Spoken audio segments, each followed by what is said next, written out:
നമസ്കാരം. ഇന്ന് നമ്മൾ 9ാമത്തെ ദിവസത്തിലേക്ക് കിടക്കുകയാണ്. നവരാത്രി സെലിബ്രേഷൻസിൻ്റെ ആഘോഷങ്ങളിൽ ഈ ദിവസം നമ്മൾ ദുർഗാദേവിയുടെ സിദ്ധിദാത്രി എന്ന ഭാവത്തിനെയാണ് ആരാധിക്കുന്നത്. അപ്പോൾ ഭാരതീയ ആധ്യാത്മികതയിൽ ഒരു ഭാഗത്ത് വെച്ച് ഈശ്വരനെ കാണുന്നത് ഒരു വസ്തുവായിട്ട്, കാണാൻ പറ്റുന്ന ഒരു വസ്തുവായിട്ടോ ഒരു രൂപമായിട്ടോ മാത്രമല്ല നമ്മൾക്ക് ജ്ഞാനം നൽകിയിരിക്കുന്നത്.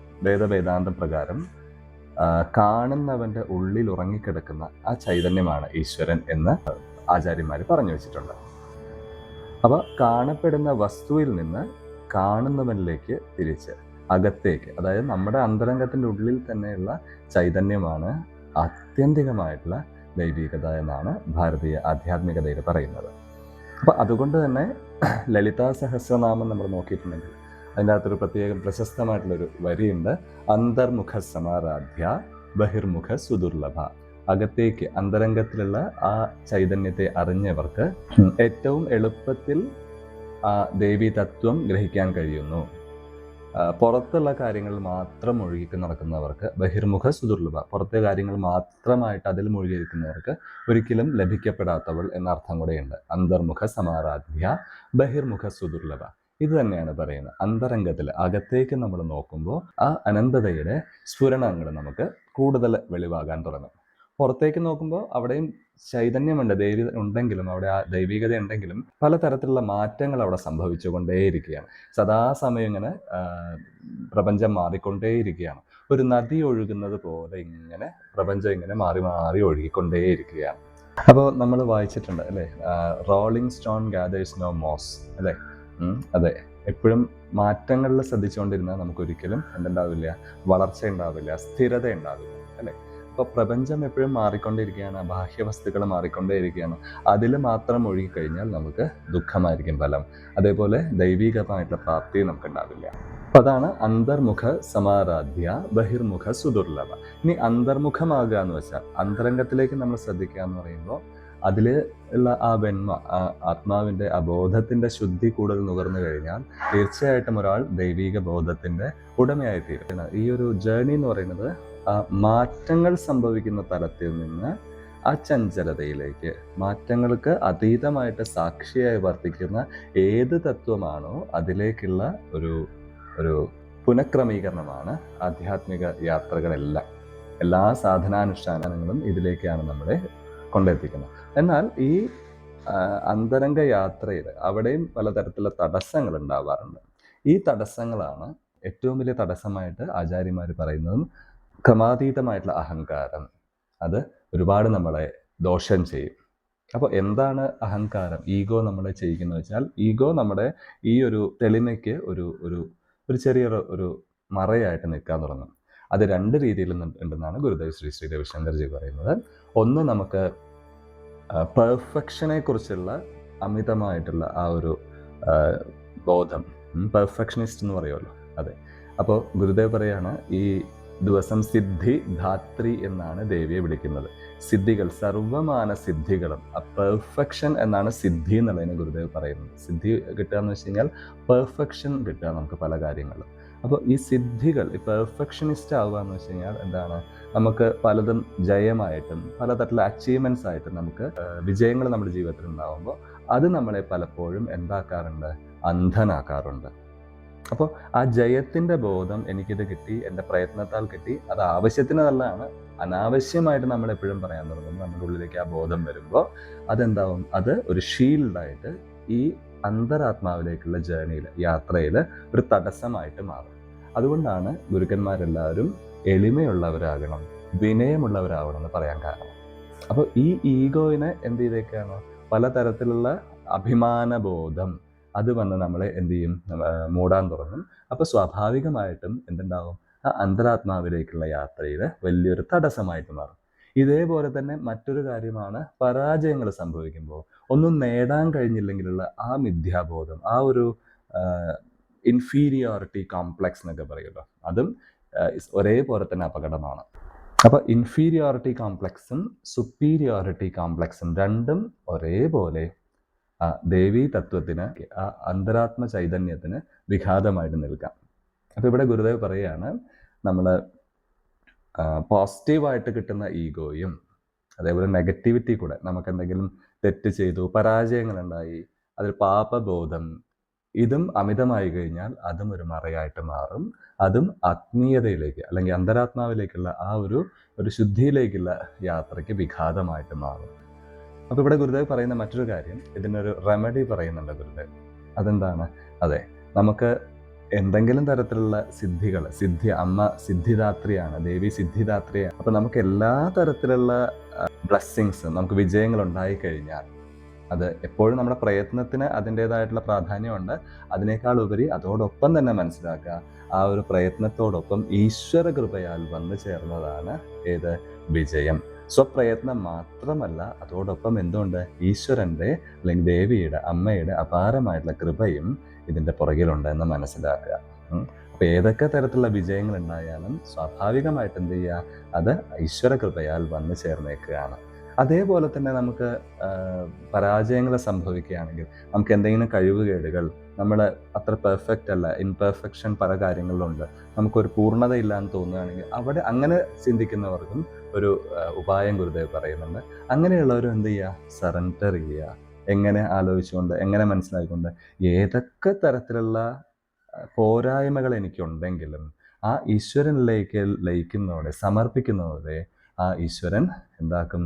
നന്നാക്കിയെടുക്കും. എൻ്റെ എല്ലാ തരത്തിലുള്ള പോരായ്മകളും നന്നാക്കി എന്നെ ശുദ്ധമാക്കുവാൻ ഈശ്വരൻ സദാ എൻ്റെ കൂടെ ഉണ്ടെന്ന് ആ ഒരു പൂർണ്ണമായിട്ടും നിസ്സഹായതയിൽ ശരിക്കുള്ള പ്രാർത്ഥനതയാണ്. നിസ്സഹായമായിട്ട് പൂർണ്ണമായിട്ടും നമ്മൾ ഭഗവാന് മുമ്പിൽ സറണ്ടർ ചെയ്യുമ്പോൾ, ദ്രൗപദിയൊക്കെ ചെയ്തില്ലേ, അതേപോലെ ഭഗവാനിലേക്ക്, ഈശ്വരനിലേക്ക് പൂർണ്ണമായിട്ട് നമ്മൾ വിട്ടുകൊടുക്കുമ്പോൾ, എൻ്റെ ഇംപെർഫെക്ഷൻസ് ഉണ്ടെങ്കിൽ അത് മാറണം, കൂടുതൽ എന്നെ നന്നാക്കണം എന്ന ആ ഒരു ധാരണയോടെ നമ്മൾ കൂടുതൽ ഡിസോൾവ് ചെയ്യുമ്പോൾ, മുടങ്ങിക്കിടന്ന എല്ലാ തടസ്സങ്ങളും, മുടക്കിയിരുന്ന എല്ലാ തടസ്സങ്ങളും ഒഴിഞ്ഞൊഴിഞ്ഞ് കൂടുതൽ ശുദ്ധമാകുകയും ദൈവികമാകുകയും ചെയ്യും.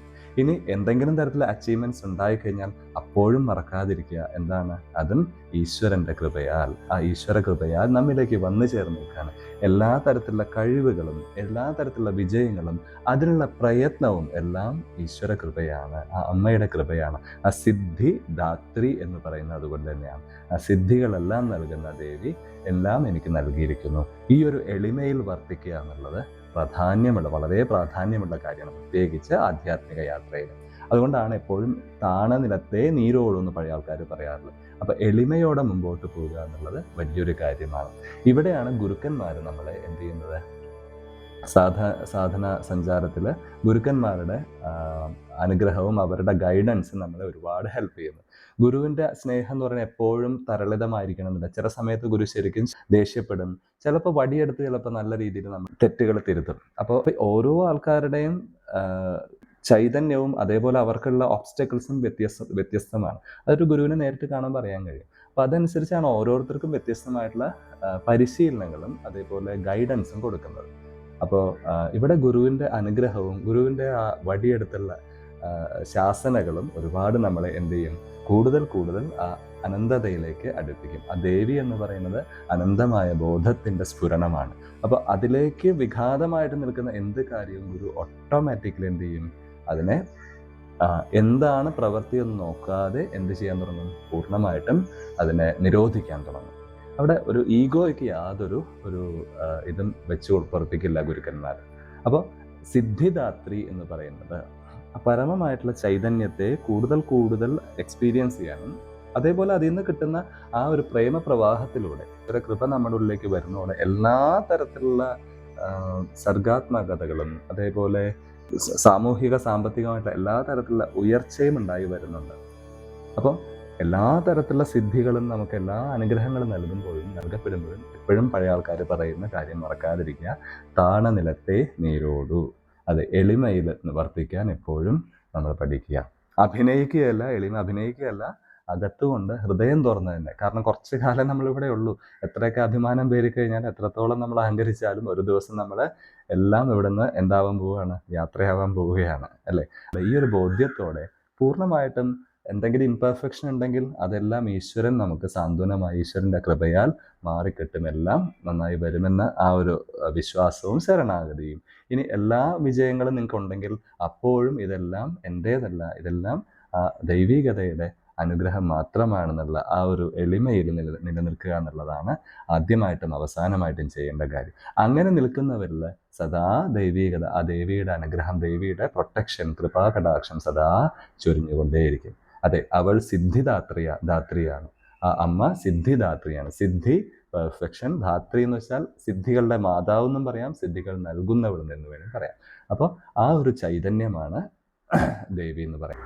അപ്പോൾ ഇപ്പോഴും ഒരു പ്രശ്നമുണ്ട്. എല്ലാം ഈശ്വരൻ നോക്കിക്കോളും എന്ന് പറയുന്നത് ഒരിക്കലും പ്രയത്നിക്കാതിരിക്കാനുള്ള, ഒരു ആലസ്യത്തിൽ നിൽക്കാനുള്ള ഒരു എക്സ്ക്യൂസ് അല്ല അത്.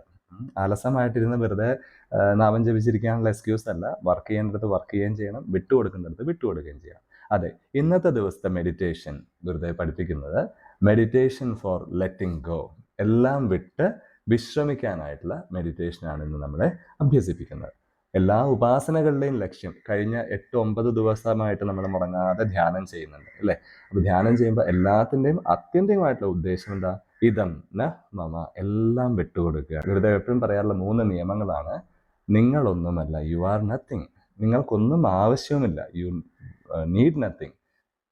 അതുപോലെ തന്നെ യു ഡു നത്തിങ്, നിങ്ങളൊന്നും ചെയ്യുന്നുമില്ല. നിങ്ങൾ ആരുമല്ല, നിങ്ങളൊന്നും ചെയ്യുന്നുമില്ല, നിങ്ങൾക്കിപ്പോൾ ഒന്നും ആവശ്യമില്ല. ഈ ഭാവം എപ്പോഴാണ്? ധ്യാനത്തിൻ്റെ സമയത്താണ് കേട്ടോ. ധ്യാനത്തിൻ്റെ സമയത്ത് കൊടുക്കേണ്ട ഒരു പ്രത്യേകതയുള്ള നിർദ്ദേശങ്ങളാണ്. അപ്പോൾ ഈ ഭാവത്തിൽ നിന്നുകൊണ്ട് പൂർണ്ണമായിട്ടും വിട്ടുകൊടുക്കുക. സിദ്ധിദാത്രിയായിട്ടുള്ള ആ ദേവിയുടെ അനുഗ്രഹങ്ങൾ എല്ലാവരിലേക്കും വന്നു ചേരട്ടെ എന്ന് പ്രാർത്ഥിക്കുന്നു. അപ്പോൾ നമുക്കിനി ധ്യാനത്തിലേക്ക് കിടക്കാം. ഗുരുദേവന്റെ വാക്കുകൾ കേട്ട് പൂർണ്ണമായിട്ട് അതിനൊപ്പം കണ്ണടച്ച് പൂർണ്ണമായിട്ട് വിശ്രമിക്കുക. चलिए अभी ध्यान करेंगे. आराम से बैठो. रीढ़ की हड्डी सीधा रखे, गर्दन को दाहिने और बाएं. Keep your spine erect and then tilt your head towards the right and left. See if your shoulders can touch your ears. And tilt your head right and left and touch your shoulders. Tilt your head and lift your shoulder so that your ears can touch the shoulders. कंधों को ऊपर उठाइए और सिर को नीचे करें, और ऐसे करके फिर अब सीधा बैठ जाइए. कंधों को ढीला छोड़ दें, आंखें बंद कर लें. Keep your eyes closed.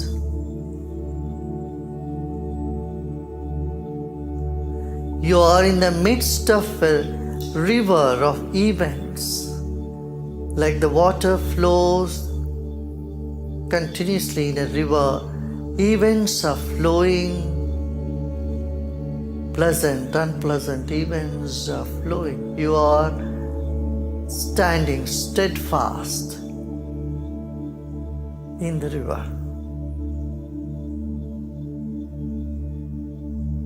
River of events. आप स्थिर खड़े हो नदी में. घटनाओं की नदी बहाव चल रही है. आप ज्ञान की स्थिरता से इसमें खड़े हुए हो.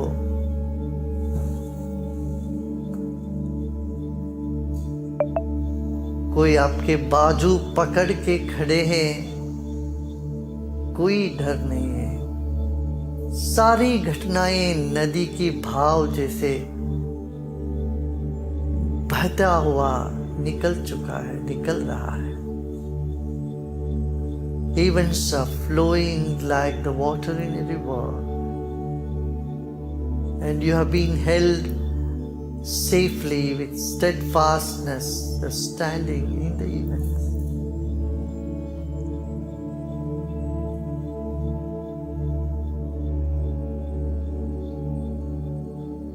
एक गहरी सांस लीजिए और छोड़ें. Take a deep breath in and let go.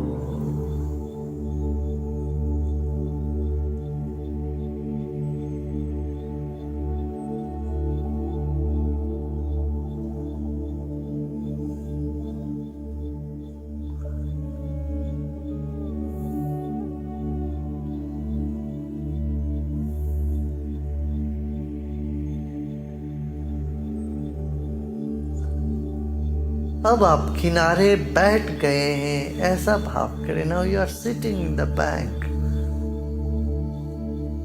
watching and witnessing the flow of mind and the memories and the events. आप किनारे बैठ चुके हो. सब घटनाएं मन की धारा बहती हुई जा रही है. आंखें बंद रखें.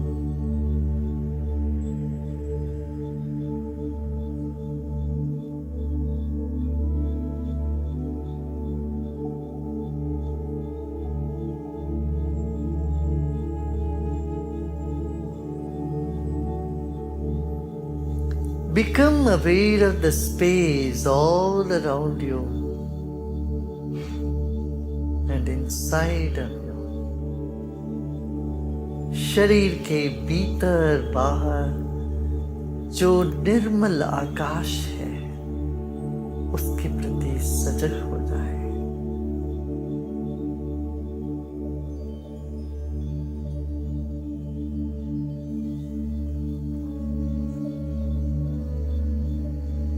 अब 3 बार ओंकार का उच्चारण करते हैं.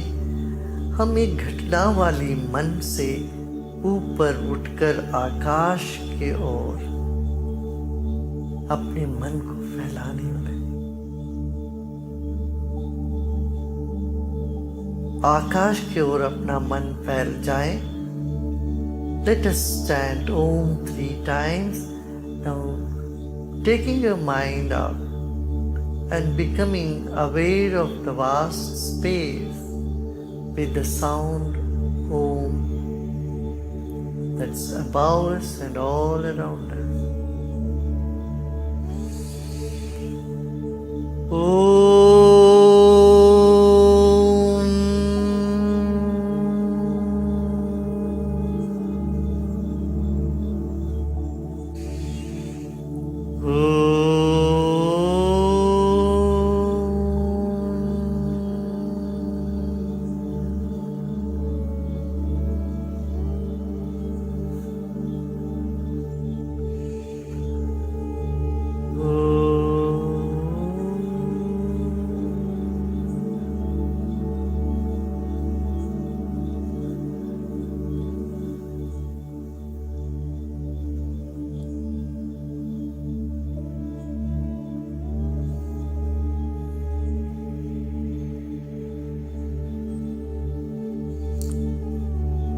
The sound is called mantra as it uplifts you from the mind to the space.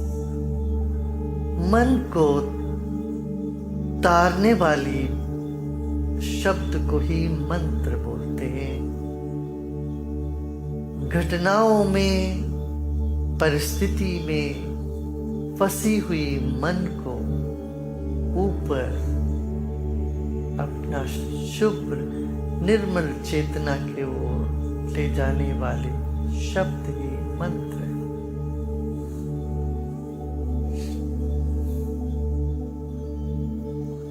अब विश्राम करें.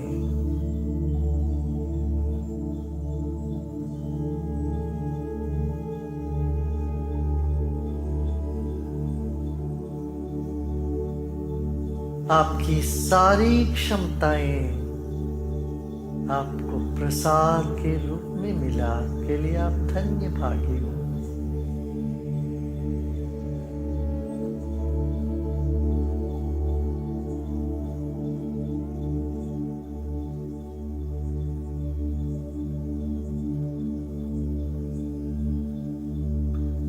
जीवन में जो भी हम कर्म करते हैं वो भी सिद्ध हो ना हो, उसका फल भी मां देगी,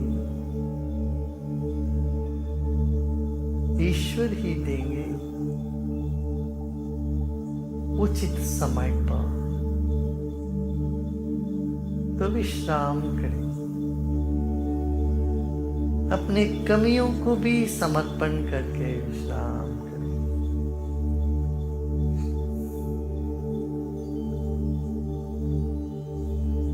Remember all the skills and achievements you have had in life. It has all been a blessing or a gift given to you.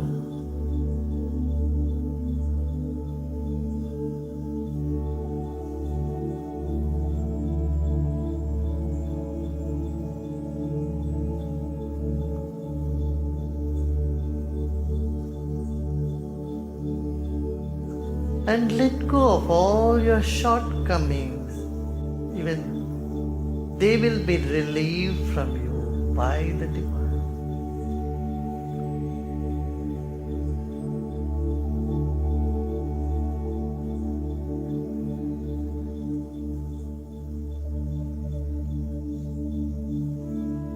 The fruit of all your action will be bestowed on you at the right time.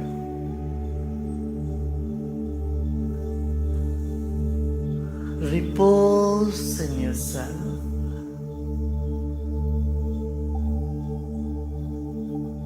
अपने आप में विश्राम करें.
You have received today the blessings, the grace of the divine consciousness. हमें आज सिद्धिदात्री की नव दुर्गा की कृपा प्राप्त हो चुका है. कृपा के किरणें हम पर बरस रही हैं. इस भाव से विश्राम. Rays of blessings, showers of blessings are on you. With this notion, repose in comfort.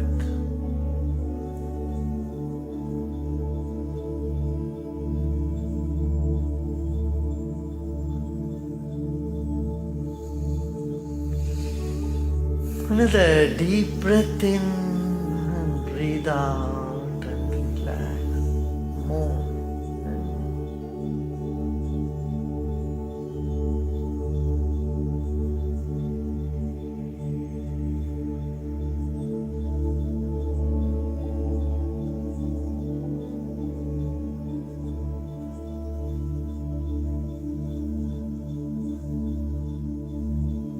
Away from all the objects, getting into the central core of our being, of emptiness, of that space.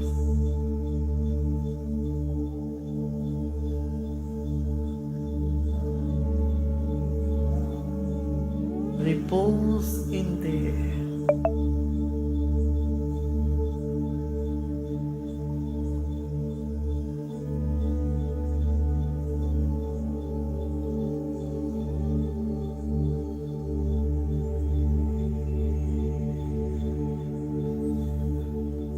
अपने हृदय के अंतराल में जो चिदाकाश है वही आप हो, उसी में विश्राम करें. कितने सारे जन्म लिए हों, क्या क्या किए हों, वो सब बाहर छोड़कर अपने अंदर की आकाश, हृदय आकाश में विश्राम करें।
धीरे से आंखें खोल दें. Slowly and gradually, you may open your eyes.